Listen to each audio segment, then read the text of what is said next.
പൃഥ്വിരാജ് ചിത്രം എമ്പുരാനെതിരെ പ്രതിഷേധം കടുത്ത സാഹചര്യത്തിൽ ചിത്രത്തിൽ മാറ്റം വരുത്താൻ ധാരണ. ചില ഭാഗങ്ങളിൽ മാറ്റം വരുത്താനാണ് ധാരണയായിട്ടുള്ളത്. വോളണ്ടറി മോഡിഫിക്കേഷൻ വരുത്താനാണ് തീരുമാനം. സെൻസറിംഗ് അല്ല, മോഡിഫിക്കേഷനാണ് എന്നും അണിയറ പ്രവർത്തകർ ചൂണ്ടിക്കാട്ടുന്നുണ്ട്. സിനിമയ്ക്കെതിരെ പ്രതിഷേധം കടുത്തതോടുകൂടിയാണ് അധികൃതർ സമ്മർദ്ദത്തിലായത്. നിർമ്മാതാക്കൾ തന്നെയാണ് സിനിമയിൽ മാറ്റം ആവശ്യപ്പെട്ടത് എന്നാണ് സൂചനകൾ. തിങ്കളാഴ്ചയോടുകൂടി മാറ്റം പൂർത്തിയാക്കും. അതുവരെ നിലവിലെ സിനിമയായിരിക്കും പ്രദർശിപ്പിക്കുക. ചില രംഗങ്ങൾ മാറ്റാനും ചില പരാമർശങ്ങൾ മ്യൂട്ട് ചെയ്യാനുമാണ് തീരുമാനമായിട്ടുള്ളത്.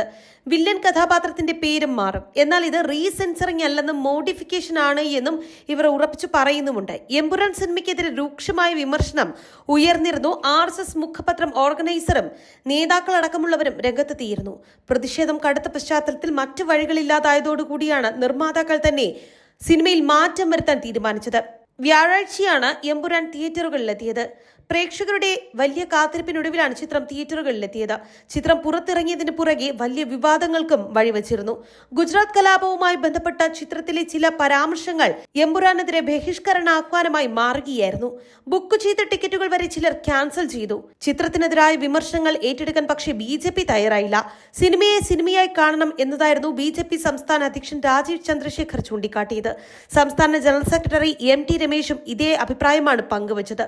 മുതിർന്ന നേതാക്കൾ നിലപാട് വ്യക്തമാക്കിയപ്പോഴും ചിത്രത്തിനെതിരെ RSS വിമർശനം തുടർന്നു. ചിത്രത്തിനെതിരെ ഓർഗനൈസർ രംഗത്തുമെത്തി. എമ്പുരാനിലുള്ളത് ഹിന്ദുവിരുദ്ധ അജണ്ട എന്നായിരുന്നു ഓർഗനൈസറിലെ ലേഖനത്തിൽ പറഞ്ഞിരുന്നത്. ഹിന്ദുക്കളെ വില്ലന്മാരായി ചിത്രീകരിക്കുന്നതിലൂടെ പൃഥ്വിരാജ് നടപ്പിലാക്കിയത് രാഷ്ട്രീയ അജണ്ടയാണ് എന്നും മോഹൻലാലിന്റെ വേഷം ആരാധകരെ ചതിക്കുന്നത് എന്നും ഓർഗനൈസർ ലേഖനത്തിൽ പറഞ്ഞിരുന്നു. ഓർഗനൈസറിന്റെ ലേഖനത്തിനെതിരെ റഹീം MP രംഗത്തും എത്തിയിരുന്നു.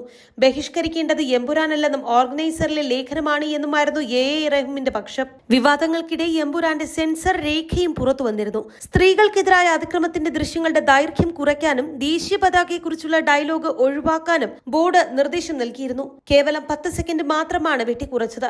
RSS നോമിനികൾ കൂടിയുള്ള ബോർഡ് 2 കട്ട് മാത്രം നിർദ്ദേശിച്ചതിലും വിവാദമായി. എന്നാൽ വ്യക്തി തീരുമാനങ്ങൾ നടപ്പിലാക്കാനുള്ള ഒരു സമയമല്ല ഇത് എന്നായിരുന്നു ഈ നോമിനികളുടെ തന്നെ ഭാഷ്യം.